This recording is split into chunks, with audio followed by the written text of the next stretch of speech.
population? Welcome to Back Issues. I'm Sal. I'm Ethan. And I'm Ben. Before we get started, I want to give you guys a quick update about where you can see us live this weekend, July 25th and 26th. That's at the Garden State Comic Fest in Morristown at the Menon Arena. No longer will it be at that hotel. Nope. Now it will be in an arena. Be like Gladiator and shit. So you can catch us there live doing our panel on Saturday the 25th, I think, at 2:30. But anyway, go to the description box down below. Go to GardenStateComicFest.com. You can see the schedule of events and see us there. We will not have a booth, but we will be there. And it'll actually be all of us at the panel. Me, Ben, Ethan, Tiffany will also be there. It's going to be a crazy panel. So anyway, let's get started. Today I thought we'd do Batman Mad Love. This is the Harley Quinn origin story. But in the animated series continuity, but that's where she came from. The idea was here, Harley Quinn first appeared on the scene in like 1992 in the Batman animated series created by, of course, Bruce Timm and Paul Dini. This was an amazing show. It's a fan favorite. People still love it to this day. I still watch it, whenever possible. Mad Love was their way of explaining the origin of Harley Quinn, which I guess they kind of had in their back pocket for a few years. Harley Quinn actually first appeared in the first season, episode 22, called The Joker's Favor. The character who is in The Joker's Favor is like clearly modeled after Bob Newhart. Okay. And he's just this fuddy-duddy. He's just this lame ass who like cuts the Joker off in traffic, and then the Joker is like, he runs him down, like finds him, and then he's like, okay, let me get your driver's license. Okay, pal, you're my hobby, and I'm going to check up on you, like, every so often. And he never does, but he always, like, keeps... He always keeps him in his back pocket, and then one day he's like, ooh, I could use this guy. And so he, like, looks him up, and the guy changed his name and his identity and, like, moved away, and he's like, oh, no, you don't. Yeah, because the Joker, had him. Yeah, the Joker had him. So, like, the Joker knows, or the Joker has access to, like, he has a hookup at the DMV or something. Does the Joker, like, in the animated series, does he, like, kill people? Okay, now that's a great question. I never saw the animated series. I didn't get that channel when I was a kid. Fox? Yes. That's No, right, you we didn't get Fox. Fox. You lived up north. I lived in the Great White Woods of North, Maine. of Maine, almost Canada. Yeah. You and the Canadians didn't Right. get And Fox. Nickelodeon, but not Fox. Go figure. Doesn't Yeah, make any I didn't sense. have Nickelodeon, but I did have Fox. really? So I watched a lot of Married to Children, but never watched Rocko's Modern Life. Right. Great So, show. I know. The Joker was a weird character for the animated series because they wanted to kind of harken back to the 30s era of the Joker where he was like a murderous psychopath, but also make a children's cartoon. Mm-hmm. And they like made the show very steeped in noir and old school Batman. Right. So they made him malevolent and mischievous, but not like they didn't neuter him the way that like ABC neutered Jay and Silent Bob, where like, okay, they can't sell drugs. What if they were just mischief makers? Like, what if they were local nuisances? Right. Like what? But the Joker later on, they implied murder. Okay. But they never. But they never showed him. They never showed, stabbing except somebody. no, they never showed him stabbing anybody. But they did have him use the Joker toxin. Oh, on people. yeah, all Okay. the time. The gas would be released. And But sometimes could they like fix people who had the Joker tongue? Like, was it like, oh, they got better when they went to the they hospital? know what? never addressed Yeah, it. they never Okay. said it. No. So like, and by the way, like when they would flip them over, the Joker smile would be revealed. Oh. They weren't breathing through that smile. Okay, so so- not really. There's only one character that I know of that actually like. No, you know what? They did make a few in The Laughing Fish, which is based off of a really classic old school Joker story. The Joker winds up seeking revenge for very flimsy reasons against like random people, and he infects them with the Joker toxin through various means, and I believe they are reversed. There's in Batman Mask of the Phantasm, he uses a like concentrated dose of laughing toxin or whatever on this guy, this douche, his councilman, and it permanently scars him. Oh. Like he has a perpetual grin forever. Oh, like the Joker. You like the Joker, and so yeah, that's kind of he is horrifying in the Right. cartoon, but sometimes he's more silly than other times. Okay. And in the Joker's favor, he's much more of a silly, zany character. All right. And they also unveil Harley, and Harley was much more of like just a henchwoman. It was just a neat idea, like a drawing. Right. Right, It's like- a cool drawing. Yeah, like I think Paul Dini was like, I want to create like a henchwoman for the Joker, kind of like this like sexy sidekick kind of like an allegory Robin for Joker. Okay. And Bruce Timm is like, I like drawing sexy ladies, so I'll draw some for you. And eventually they came to the design that we all know, and I think is better than all the other designs. It's the first one. Mm-hmm. It's definitely what I think of when I think of Harley Quinn. It has to be. Like, I remember when they changed it, like, the first time in Arkham Asylum. Yeah. And she's like, how do you like my new outfit? And I'm like, I don't like it one bit, Harley. I'm sorry to say. You're crazy. Like a fucking whore. I look at this Harley, and I'm like, that's not sexy. No, right? But, like, well, you know what's funny? Kind of is. You know what's funny? Like I also way. never found Harley attractive. Yeah. Like, I found her attractive in as much as, like, that's a pleasing image, I guess. But it also has to do with the character. I was introduced to the character before the design, so, like, I don't find Madness attractive. Right. You know what I mean? Like, I don't find Harley sexy, mostly because of how lost she is in her head. And so I think of her more of a victim than I think of her as a sexy character. Now, you see, I am attracted to her personality. That probably says more about me. It sounds about right. And you know what? Like, later on, they actually changed that whole dynamic. They made her stronger, so it's okay to be kind of attracted to her. Like, listen, the reality is I'm in the minority. Yeah. You know, Obviously. conventions in cosplay have proven that I am wrong. Bruce Timm himself has proven that I am wrong, because if you go to Bruce Timm's personal art galleries, he's drawn Harley in states of undress and in intimacy, and you know, clearly he also finds... Is it this version of her? Oh, weird. Yeah. All right, Bruce. I know. Right. So actually, you know what? It's where the money is. For fun, let me show you something. Here in my book, Batman Animated, they have the earliest concept art for Harley Quinn when Dini was like, she's like a female Joker henchwoman. And Bruce Timm's like, you mean like that? That's horrible. And he's like, no, I'm thinking good. Thinking not shit? Yeah, that's no good. Man, I'm really glad they went with the other much one. better. Much better. Yeah. The big part was, I think Paul Dini actually drew inspiration from the actress who played her, Arlene Sorkin, from her like sketch comedy days. He was like, I love Arlene Sorkin. I think she's so great. And she did this character where she had that voice. She's like, hi, Puddin'. And he's like, yeah, I want that in a cartoon that I made. And then they did. And then they cast Arlene, and she played Harley until Arkham City. In the cartoon show, she's just Joker's henchwoman, and then, like, even in 92, people were like, that is great. I love that character. I love that idea. Like, run with it. Give me more. Give me more. Did they explain her backstory at all in the show? Eventually they did, but not before the comic came out. Okay, so the comic is like the original Yes, source. but interestingly enough, with season 4, they made an episode called Mad Love, and it's a almost word-for-word adaptation. Oh. Like, panel-for-panel adaptation of the comic. Because it's made by the same people, Paul Dini and Bruce Timm. I was just going to say, I was reading the names, I was like, wait, those are the same people that did the show. Paul Dini and Bruce Timm wrote and drew this book, and it actually really shows, because Bruce Timm is a great designer and a great character worker and an animator, and he's not a comic book artist.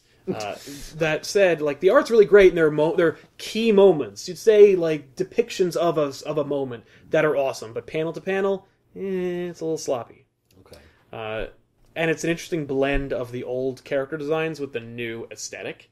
So everyone's still kind of triangles, or at least simple lines, but Looks good. But they look like they're old characters. So Mad Love is just, the story is like, let's go back. Let's tell the story of Mad Love. Let's tell the story of like where it all went wrong for Harley Quinn. Do they frame it in like a narrative device? Yes, they do. Okay. Yeah, in the first one, Joker and Harley capture Commissioner Gordon. Batman intercedes, saves Gordon's life. Batman figured it out quickly because Joker let Harley come up with the scheme. And he's annoyed that Harley came up with such a lame gag. So that's like the tension for those characters at that point.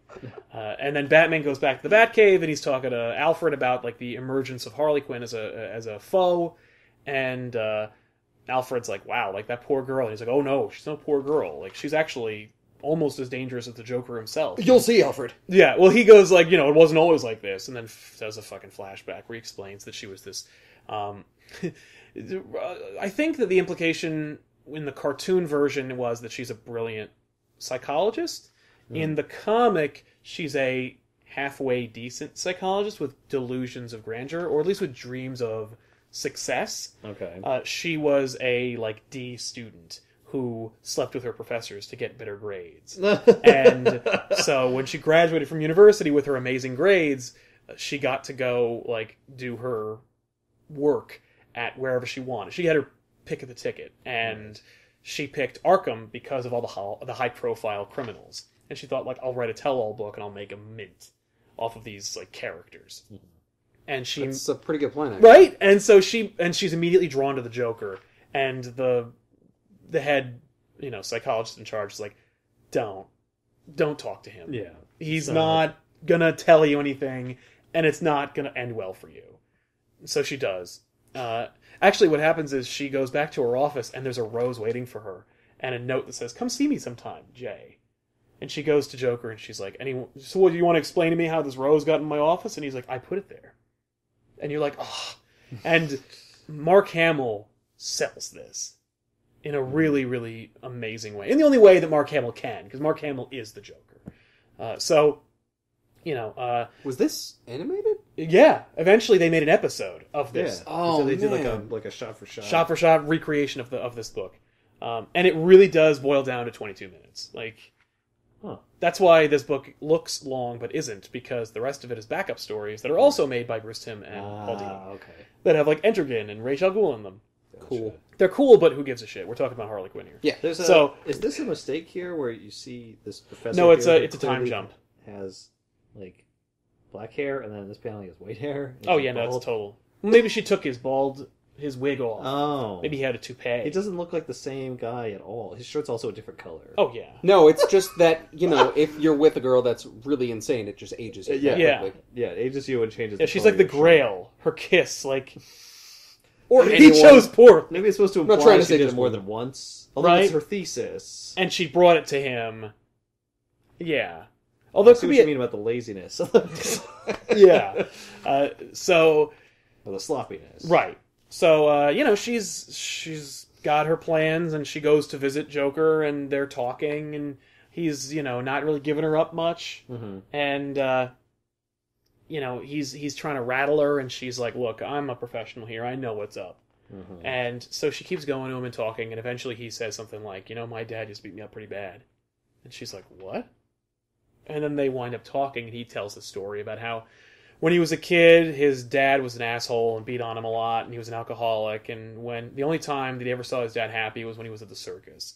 And his dad and he went to the circus, and he loved the clowns. And so one day, as a kid, he put on his dad's best suit, which of course was many sizes too big for him, and he dropped his pants and was like, "Look at me, Dad, look at me." And they all laugh, and the two of them laugh until they cry because of how funny the story was, I guess. And then he ends it with, "And then he broke my nose." And she's like, and she starts crying, and she's like, he's got her. Right. And, yeah. And then basically she just, reveals that she's in love with him.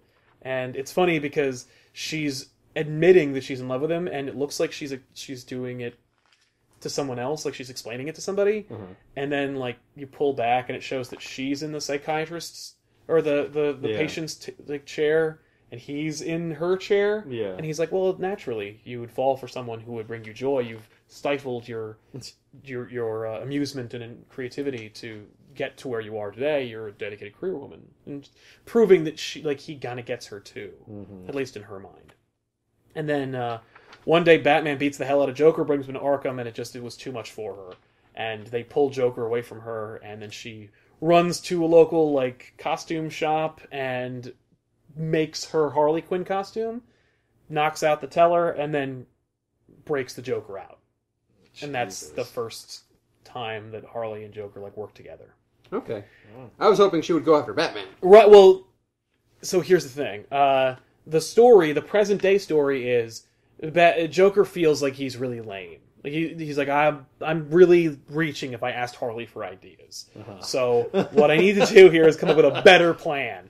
And he's like, oh, I know, I'll do the I don't know, Joke of 1,000 Smiles or some shit. He names all his capers. And in this one, he's like, I'll dip him in a vat of piranhas. And then he's like, wait, I remember why I had to do this bit. It's because the piranhas are all perpetually are all perpetually frowning. And even my Joker toxin can't make the piranha smile. Now, the Joker, by the way, has used his toxin on fish in that episode I mentioned, The Laughing Fish, where he made all the fish in Gotham Harbor have these gross Joker smiles, and they tried to patent it, and they're like, you can't patent it, it's a natural resource. And he's like, oh, don't let that stop you. So, that's the episode. It's a brilliant episode. I've slash seen that comic. fish before. Yeah. In fact, someone at the con had it. That's right, at the Garden State Comic Fest last year. The winner of the costume contest, which was Harley Quinn, had a laughing fish, which also was brilliant. So, How do you patent a fish? we can't. But he Why doesn't would know you that even think you could? Why would he try to patent his Joker John? Well, because he says, I can patent it because it has my trademark face. And he's like, no, they're a natural resource. Just because you've tainted fish doesn't mean that you get to own them. I was like, maybe he could name it. And, the idea is that he's just an asshole. And he just singled out this poor patent clerk. And then he's like, at midnight tonight, if he doesn't let me patent the fish, he'll die. And it's a fun episode. He probably knows that he can't patent the fish. Yeah. He's just screwing being the people. Joker. So, Harley, she's... I gotta stop looking at that book. I'm just looking over. Oh, yeah, no, you can look through it if you want. She is drawn very provocatively in this book. Oh, she yeah, did, like a see-through, nightgown. Oh, yeah. Well, that's that scene is in the episode, by the way. Wow. It establishes the asexuality of the Joker a little bit. Because he's like, ugh. Because for me, I do not see the Joker as a sexual being. It could be the same reason why I don't see the Harley as a sexual being, but it's like, the Joker doesn't have time for sex. The Joker doesn't have any interest in banging anyone. It's why, whenever it's done... Create mayhem. He only has, one... He has tunnel vision. Yeah. Well, it's all, the Joker can't love. Yeah. Yeah, he doesn't feel that. Or if he does, the only person he loves, according to Frank Miller, is Batman. Which I'm kind of willing to accept, but also, I don't know if it's an outright romantic love. I think it's more like a need. Obsessive love. A pathological need. Yeah. So, but she tries to, seduce him. She wears this, negligee. And, her line is something like, don't you want to rev up your Harley? And he, pushes her in hyena crap. He's like, go away. Leave me alone. And then she finishes the rest of the flashback, by the way. She's talking to the hyena. She's like, it wasn't always like this. And you're like, God damn it. So then she finishes the story and she's like, the reality is Joker and I would be together if it wasn't for his obsession with Batman. And so Batman's getting between her and the Joker. Exactly. And she has these hideous fantasies of her and Joker settling down with Joker and Harley children who are trying to kill each other. Around. No. You're like, stop! So she ultimately decides, I have to take care of Batman. I have to get rid of him. Right. Which of course, yes. Which of course, every villain has come to the decision of at some point or another. I just find it amusing. She's like, I know, I'll kill Batman. See, I never thought that was the thing. I thought a lot of the villains just wanted to get on with crime. Yes, and most of the criminals are. Batman gets in the way. They're like, oh, I'll take care of him in this moment. No, it's true. But inevitably, after Batman stops them dozens of times, they're like, you know what? We'd be way better. I would probably be more effective if there was no Batman. Yeah. And some of them do seek out, but that's kind of the big difference between Joker and the rest of them. Is the rest of them all have another plan. Or they all have another obsession. Riddler is obsessed with getting rich or getting revenge. Riddler is always obsessed with just getting the game going. His obsession with Batman is actually the closest to Joker's for me, because the Riddler's no one's smarter than me, but the only one who's my rival is Batman. So he wants to match wits with him. He wants to show he's better than him, right? As opposed to Joker, who's like, I hope this caper will get Batman's attention. That's more about Joker, right? So Harley's like, I gotta get rid of Batman. So she steals his 1,000 Smiles plan, and he makes a tape, which dates the book, of a confession that she fakes, where she basically says, the Joker has a scheme that's gonna kill all these people in tomorrow morning's rush hour traffic. And I realize that the joke's over. It's not funny anymore. She takes off her costume, in front of the camera, and she, sends it to Gordon, and Gordon plays it for himself and Batman. And she's like, you have to meet me tonight at, midnight at this pier, and I'll give you all the information I have on the Joker. So Batman's like, cool. So he goes. And Commissioner Gordon's like, oh, wait a minute. No, Commissioner Gordon's like, what do you think, Bats? And he's like, I don't know. It might be a trap, but I can't tell. And he's like, yeah, you better go. And she's like, come alone. And he's like, yeah, that makes sense. Yeah. So okay, there was the come alone. Oh, yeah. So Batman shows up. She shows him, I have the plans. It's a briefcase. And then the Joker shows up with a Tommy gun, and he's like, no one turns stoolie on me! Rat-a-tat-tat, which it says in the book. So he like fires at her. Bracka. Batman throws a batarang. It like lops off the Joker's head. Yeah, it's a which robot. would have killed him. Which if would have he killed had him been if successful. Real, but he's not. He's a robot. He's a robot. It's amazing. So unnecessary. No, he was trying to hit him I in was the trying neck to cut the Joker's head off. so that it knocks him out. Yeah, it would have just no. This is for me the weakest part is the Joker robot in the boat. Right. How did she build a Joker Right. robot? I mean, like I would be willing to admit that maybe there might be a couple of Joker robots lying around, but How do you make him pilot a motorboat? yeah, you approach you at the you exact need right some moment. kind of help. Yeah. How do you also make it not tip over if there's a wave? Oh, Yeah, I know. right? Like, how and would there are that clearly be stable waves at all? depicted in the book. Yeah. And the Joker robot is also in the episode, so it's not like they even rewrite it and try to fix Right. it. No, it's like I got For me, nothing. all she needed to do is drop the plans and look clumsy, because all she does, what she does in the show is she knocks him out. In the book, she injects him with a syringe that knocks him out. Why would they change that? Because it's really I don't think you inappropriate. can inject people in a cartoon. You can't show needles going into people in cartoons. What?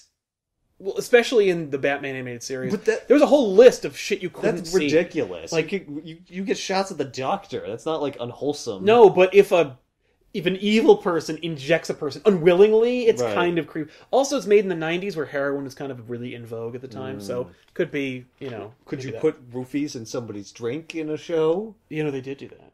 Because that's even creepier. It is weirder. creepy, yes. Because that happens to real people. Unlike getting injected with serums that knock you out, which Fair never enough. happens to anybody.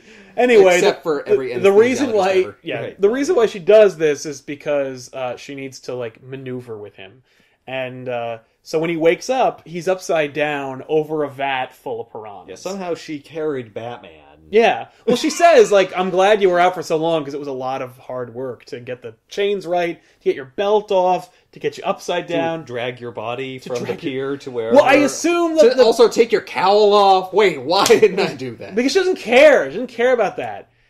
So I assume, by the way, the piranha stuff is all at the pier. I assume she lured him to a place that's next door to Okay. the pier. Still, she's got to drag his unconscious body. Yeah, and he's probably like 280 pounds. Yeah. Like it's a lot. So she explains to him like, so I'm using this Joker gag on you, so it'd be like the Joker beat you because he said it never worked. So what I did was I lowered you in upside down. Right. So when you saw the piranhas, their frowns were upside down, so it looked like they were smiling. So I got you. Anyway, and then there's this moment where she explains to him, she's like, "Hey, Batman, like it's no Joker, there's no cops, it's just you and me. It's not a joke. You're in the way. Stop laughing. Get Get out." out. She's like, "You're in the way. I'm sorry. I don't even have a real problem with you. It's just that, like, you're in the way. Right. I'm done fighting bad guys, or fighting good guys, and, helping the Joker with his ridiculous schemes. I just want to settle down with the guy I love." And Batman, and she's like, "So you're gonna die now." And Batman's like, "Except that he'll never believe you could do it. Because you're an idiot. And when the piranhas are done with me, there'll be nothing left of me. Sure, you have my belt, but you could have stolen that at any point. He'll never believe that you killed me." And so she calls him. So she calls the Joker, and the Joker picks up, and there's this amusing scene that Mark Hamill also nails, but it's fun in this book too, where he is going over he's still trying to come up with the perfect scheme. Uh-huh. And he's like, "No, I've done it. No, that's too good. Oh, too Riddler." Uh-huh. So then the phone rings, and he's like, "Harley, get the phone." And it keeps ringing, and he's like, he picks up the phone. "Hello? Oh, Harley, where have you been?" "Uh-huh. Mm-hmm. Yeah, got Batman chained up. Mm-hmm. Gotcha. Yeah, whatever." "Wait, you've got Batman? You've got who? Chained up where?" And then he drives to the to the location of the scheme. What's not in the comic, or what's not in the episode, what is in the comic, is the Joker imagining all of Batman's rogues galleries, razzling him for his girlfriend killing Batman. Which That's I awesome. like, but I like it better in the show where he just goes. Mm-hmm. So she's like, "Well, Batman is on his way," and she has another hideous fantasy of amazing. herself with Joker. Look at this old Yeah. Harley Quinn and Joker. That's gross. Yep. So then, Joker shows up Right. in a piece of promotional material that you'll see everywhere, Uh, and she like runs to him to hug him, and he just backhands her a la Hank Pym across the room. And he then like turns back. He's like, "Just 1 second, I gotta deal with this domestic problem." And she's like, "No, look!" And she explains to him like how his plan was almost perfect. And he goes, "Yeah, but it's not a joke if you have to explain it to me. It's not funny anymore. The whole setup is I do the gag, people laugh. If you have to explain it, then it's not worth doing." And she says something like, "But Puddin'," and then he pushes her out the window, and she falls seemingly to her death. Because in the comic there's blood, but in the show there isn't. And he says, "And don't call me Puddin'," which is also a kind of an interesting kind of moment, because throughout the whole show, throughout her inception, she calls him Puddin'. And it's this cute little character trait for her. And he never said anything about it. He never said anything about it. Hates it. The insight is he does not like that at all. Wow. It's like he doesn't love her. Yeah, it's almost like he has no regard for her whatsoever. It's almost like he used her to escape Markham. And then continued to use her because it was amusing. Useful. Yeah. Yeah. Wow, this is amazing. Like, she falls, 5 stories. Yeah. It is lying in a pool of blood. Yep. In this comic. It's awful. And by the way, she doesn't die. And How does she not die? Because no, they never die. She lands in garbage, I guess. She ends in some garbage. And but she is really hurt. Yeah.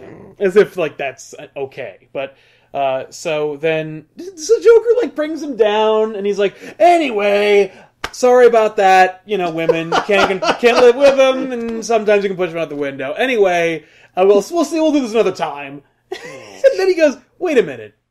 Why don't I just shoot you?" But by that point, Batman's already figured it all out, and he knocks the tank and releases the piranhas, and so he was just gonna shoot him. Yeah. Well, because in the beginning that would be funny. Well, it's really funny because in the beginning of the book, when he's going over his plans, Harley's suggestion is, "Why don't you just shoot him?" And he's like, "Just shoot him." And then he and she says Puddin', come on. He goes, "Don't call me Puddin'." Pushes her into the garbage, or into it's hyena shit. Hyena shit. Yeah. In the book, in the show, it's not, because that'd be gross and inappropriate. Well, hyenas don't crap in the show. Well, or at least you don't see it. That's funny. In my Batman book, there's a moment where it's a great episode called Harley's Holiday, where Harley is released. No Joker whatsoever. Just Harley's released, and she's like, "I'm going to turn over a new leaf," and she has a bad day, and it gets her back to becoming Harley. Mm-hmm. And she's going to fall from a building, and Batman catches her. And then when he lands, she goes, "I think I made a mess on your cape."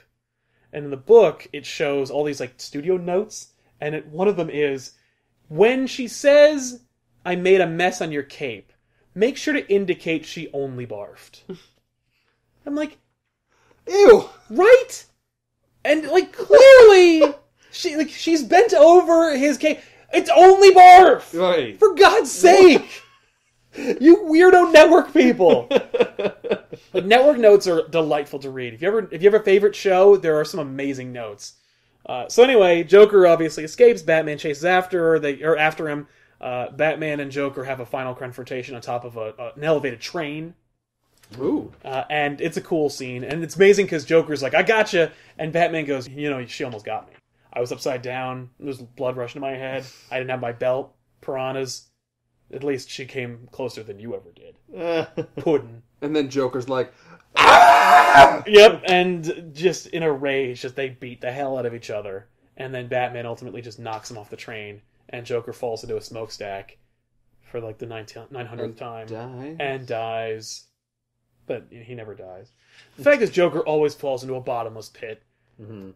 Seemingly dead. Right. And I guess the idea is because they used Joker's story so sparingly, the idea was that each time he fell, he got hurt really, really bad and needed a long time to recuperate. Right. I guess. But well, that way we're not overusing the Joker. Right. Yeah, exactly. So Joker falls in the smokestack, and then Harley is laid up in a wheelchair. She's being wheeled into Arkham, and she's basically like, "Okay, that's it. I'm done." Clearly, this is not going to work. Does that mean she's done being Harley? Yeah, that she's like, "I'm done. I can't do this anymore. I'm going to just do my time, get better, and get out and get my life back together." And yeah, I don't know if they're going to let you be a psychologist. Yeah, no. Well, she might be. She could do something else. Yeah. So she gets into bed, and there's a there's two different versions of the ending. It's the same ending, but two different lines. In the comic, the doctor that actually worked with her when she was originally Dr. Harleen Quinzel at Arkham, she comes to her and she basically just gives her a hard time. She's like, look at where you are now. Like, and then she throws hyena shit on her, right? Yeah, pudding. And how about, you're going to like it here. We got lots of pudding for you. So she basically says, like, look at you now. Like, I hope that this experience has taught you something, but I know it hasn't because you're a hopeless case. And she goes, why would you say that? Yeah, I know. But she goes, what did it feel like to let a man dictate your whole life and lead you down this path of misery? Mm-hmm. And she's like, it felt, and then she looks over and there's a rose on her dresser and it says, get better soon, Jay. And she goes, it felt like a kiss. And smiles. And it ends. In the show, there's no dialogue. It's just her internal monologue. Okay. And she says, like, that's it. No more Batman, no more Joker, no more crime. And she says, I can't believe I was ever in love with that lunatic, that loser, and then sees the rose. And she goes, that angel. And then she actually has a much more serious voice when she does her internal monologue, and then she goes, angel, and you're like, and it ends with the Harley theme, like, and you're like, God damn it. And I've heard people really, really like this book because it shows you what an abusive relationship is like, and what it's like for people who are in them, and how it's like, look, it's not a happy ending, and these people are hopelessly in love with the people, with their abusers, and there is like an endless cycle, right? And you really need, because it only takes like one minor gesture, to reignite. Like, oh, there's something there. Yep, I'm getting through to them. I was right this whole time. Yeah. And so for that, it's an amazing story. For me, it's also really depressing. It's also incredibly depressing, but it's not, because it's fun, because you get to read about Joker and Harley having antics with Batman, right? Yeah. So it is fun. Frank Miller calls Mad Love the best Batman story of the decade. Sure, it was the 90s. He's like, I wrote Batman Dark Knight Returns in the 80s, so I'm safe. And what else happened? Nightfall? Yeah, I think I'm safe to say this. And more or less. I mean, like, there's some cool stories, like No Man's Land, Fugitive, and stuff like that. But for the most part, he's right. I mean, it's not even a Batman comic. It's basically just a spec script for the episode of the animated series, because it doesn't take place in Batman continuity. It takes place in the continuity of the cartoon. Right. But that's when we first find out who Harley is. Now, it's funny about her name, Harleen Quinzel, because you're like, God damn it. Yeah. And what's even more frustrating is that, like, in episode 12 or something of the Batman animated series, there's an episode where Harley impersonates a parole officer to go to jail. Oh, it's the episode with Sid the Squid, the man who killed Batman. In The Man Who Killed Batman, there's a guy, he's a wormy loser. He accidentally kills Batman, or so he thinks. And he's in jail, and Harleen Quinzel plays, or Harley Quinn plays his lawyer. She says she's Dr. Harleen Quinzel, and the reason she says that is so that you, as a 6-year-old, will know that that's Harley Quinn and the Joker's coming. Like, that's the reason her name is that. Like, right. she picks a name that is the same as her... Well, she just happens to have a name that's easily turned into That's what they turn it into. Like, later in Mad Love, Joker is actually interested in her, and he says, like, because you have your name, Harleen Quinzel, if you flip it around a bit, it sounds like Harley Quinn. She's like, yeah, Harlequin, like the... like the clown, yeah. And he's like, yeah, that's always amusing to me, blah, blah, blah. So you're like, no, but you already used that name. Right. In the show, in the continuity of your show.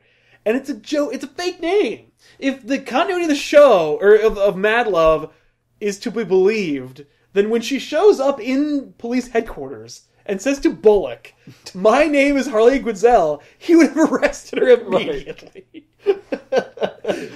Well, you're Harley Quinn. Oh, Harley Quinn, well, you're a wanted criminal. Yeah. You can't just come in here. No, you can't just come in here and pretend to be someone else. You used your real name. Now, what's amazing about that is that there's a dick joke in that. Because she says, she uses her serious voice, and she says, like, he's to be released, and blah, blah, blah. And Bullock goes, don't I know you from someplace? Because you're like, oh, maybe. And she goes, I think I served you a subpoena once. It was a small subpoena. And you're like, Okay. What? How bizarre. Incidentally, the episode where she first appears is another, like, let's kill Gordon scheme. And when she appears dressed as a cop, and they're having a benefit for Gordon.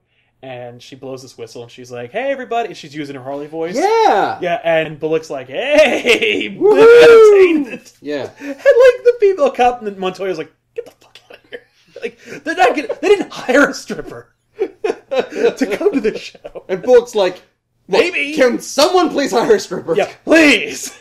You know what? Screw this. I'll make my own police benefit with blackjack and hookers. In fact, forget the benefit and the blackjack." Well, her character is defined by the Joker. It was when they finally, by the way, created in the show, then later introduced in the comics. Mm-hmm. Even in this comic, it's not her first it's her first introduction in comic book form, but it's still in cartoon continuity. Right. So it's later, the comic. Yeah, right? later DC would eventually be like, "Why are we not using this cash cow Right. in our book?" So they folded her in and kind of tethered her to the Joker, because comic book Joker would never have a Harley Quinn. Cartoon Joker might. Right. But comic book Joker, no effing way. Right. Like, he So wouldn't... they had to make her own... Yeah, so she's thing. more like she's obsessed with the Joker, and Okay. she like wants his attention. The same way Joker wants Batman's attention. Yeah. Do they have a similar origin where she's a psychiatrist and tries She to is a get through to them psychiatrist, and... but like it's not the same. And her name is still Harleen Quinzel. Yeah. Yeah. You know, you could have retconned a couple things, but not that. And then, like later, even the further along she got, and the more popular she became, the more they distanced her from the Joker. Mm-hmm. Which, I mean, that's a smart decision if you want to create a character who like has her own identity. And in fact, you like pretty much have to if you the want to like, make a lot of stories about her. yeah, and in fact, even in the cartoon show, they tried to establish she owned her own identity when they teamed her up with Poison Ivy. Because there's a very much... In fact, I think the episode's called Harley and Ivy. Right. Where Harley Quinn and Poison Ivy, like, team up. And later, it's established in the Batman Adventures comics, which is basically just an extension of the cartoon continuity. Harley and Ivy are gay with each other. I mean, like, yeah, but in 1995, it was like, what? Also hot? Like, well, yeah. Anyway, Harley's an interesting character. And... It's been fascinating watching her from her inception to where she is now, where she's a phenomenon. Like, she's the point of the trailer for the Suicide Squad movie. Mm-hmm. Yep. Even putting her on that team was a stroke of genius on their part, but also she was not a founding member of the Suicide Squad, like, at all. Mm-hmm. So seeing her being so integral to it, even so much as in that episode of Arrow, they got Harley Quinn in there to establish a Suicide Squad, which, by the way, they'll never do now because there's going to be a movie in the movie continuity, so that's over. Mm-hmm. They hired Tara Strong, who was in like Powerpuff Girls and stuff, to play Harley Quinn in Arkham City, and then through everything else. So I guess Arlene Sorkin has been completely written out. Mark Hamill's doing a good job. Oh yeah, Mark Hamill can play Joker until he dies. Like that's, and in fact he will. Which of course he will. And also, Thanks, like, Emperor I was going to ask what the rest of the book was. The rest of the book are just backup stories that were in Batman Adventures, where which are much more poorly drawn, much more slipshod. One of them involves a Batgirl versus Clayface. Another one is Etrigan. I think Ra's al Ghul's in there somewhere. It's neat, but the reason to buy it is to read Mad Lib. Yeah. Also, Kevin Smith read this book and then named his daughter after her. What? After Harley Quinn? From this book? Not from the show? Well, from the show, but he read Mad Love, and he's like, okay, I'm going to name her after that. Because of this book? Yep. That's weird. He actually gave it to his wife, and she read it in the tub, and he took a picture of her, like, which he has, like, I don't think we've ever seen it, but it's just, it's a picture of, like, his beautiful wife, like, in the tub reading Mad Love, and he's like, this is the greatest photo I've ever taken in my life. And it's, like, her basically, like, deciding to name her child Harley Quinn. Oh. So, let us know in the comment section down below, what was your first introduction to Harley Quinn? Was it the comics? Was it the cartoon show? Was it Mad Love? Did someone say, you gotta read this? Because I know people do that. Right. So yeah, Arkham let us know. Asylum. Arkham Asylum, good call. Or have you never heard of this character? This is your first example, and the next time you'll ever see her again is in the upcoming Suicide Squad movie. If so, I would like to see what that's all about, because that'll be insane. So anyway, thanks so much for watching, everybody. We'll see you guys next week with an all-new Back Issues. I'm Sal. I'm Ethan. And I'm Ben. What do you think Alan Moore thinks about making the Killing Joke into a... I can't wait. Because you know there's going to be a quote, because you know everyone else wants to know. Yeah. It was funny, I actually dug through an old Wizard magazine I have. Yeah. They have a 3-page interview with Alan Moore. Oh my god. And we should talk about it sometime. Before he became a wizard. And yeah, he's still a wizard, but he's also a whore. Like, they talk about Wildcats and stuff, and they're like, so you're writing Wildcats? He's like, yeah, you know, I thought I'd take away my interest in writing cerebral stories and just write about ridiculousness. That's what I'm doing. See, right? That's what you want to see. Well, he's like, I thought I'd just let my mind go and just do a story about the Wildcats, and it's been bloody good fun. And you're like, shut up. Shut the fuck up. Shut the fuck up, Alan Moore. You know how many zeros they gave you on that check. They were selling 725,000 copies of Death Blow #0. So trust me when I tell you that you were doing that for the shekels, you bastard. You wizard douche. You cave-dwelling jackass.